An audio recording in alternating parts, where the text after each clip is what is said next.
Assalamualaikum warahmatullahi wabarakatuh.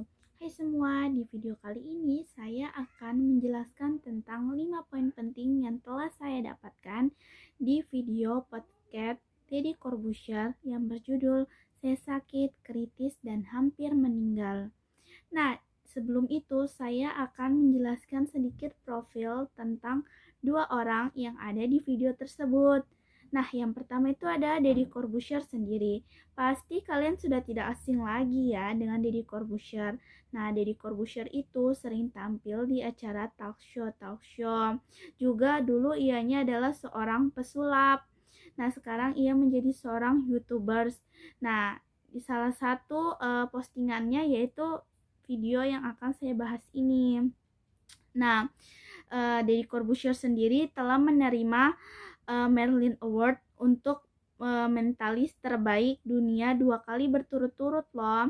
Nah, pendidikan terakhir dari Deddy Corbuzier ini adalah di Universitas Atma Jaya Jakarta dan Universitas London. Deddy Corbuzier memiliki nama lengkap yaitu Deodatus Andreas Deddy Cahyadi Sunjoyo. Ia lahir pada tanggal 28 Desember 1976. Nah, pekerjaannya itu sangat banyak loh. Kadang dia menjadi mentalis, kadang jadi aktor, presenter, dan juga YouTubers Indonesia. Nah, yang kedua setelah Deddy Corbuzier adalah Dr. Gunawan.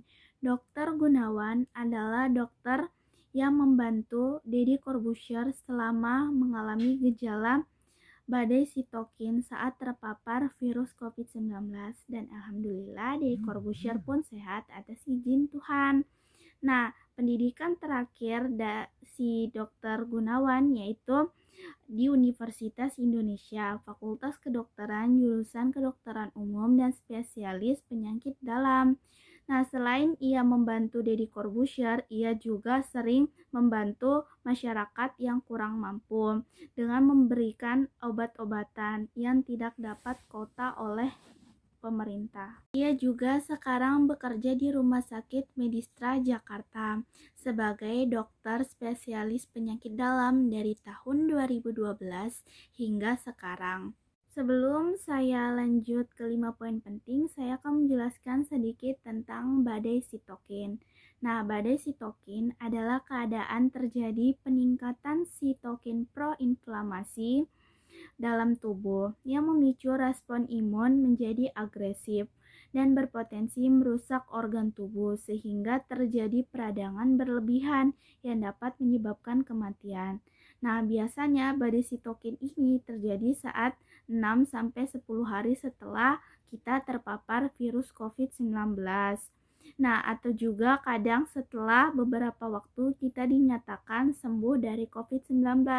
Jadi, setelah sembuh dari COVID-19, kita harus tetap mematuhi protokol kesehatannya karena bisa jadi kita juga terkena badai sitokin yang mengerikan ini. Oke, sekarang kita masuk ke 5 poin penting yang telah saya dapatkan. Nah, yang pertama yaitu walaupun seseorang tersebut sehat dan rajin berolahraga, ia tetap bisa terpapar COVID-19. Nah, mengapa demikian? Karena ketika orang serajin berolahraga, biasanya ia memiliki respon imun yang berlebihan. Jadi, ketika sel darah putih mengenali si virus COVID-19 ini, ia akan memakan virus tersebut. Tapi, virus itu sangat sulit untuk dibunuh. Jadi, sel darah putih itu bunuh diri. Nah, saat itu juga sel darah putih pecah dan mengeluarkan zat-zat peradangan. Nah, itulah yang membuat peradangan yang berlebihan ketika respon imun kita berlebihan. Jadi, itu semua tergantung dari respon imun tubuh kita ya. Poin kedua yang saya dapatkan adalah ketika keadaan tubuh orang yang rajin berolahraga bisa membantu ia saat kritis. Nah, mengapa hal itu? Karena respon tubuh yang dimiliki oleh orang yang rajin berolahraga itu cukup cepat, sehingga masa recovery-nya itu lebih cepat ketimbang orang yang memiliki penyakit dalam atau orang yang sudah tua. Orang yang rajin berolahraga memiliki saturasi oksigen banyak, yaitu karena memiliki permukaan paru-paru lebih luas dan bagus, serta kondisi jantungnya yang lebih sehat.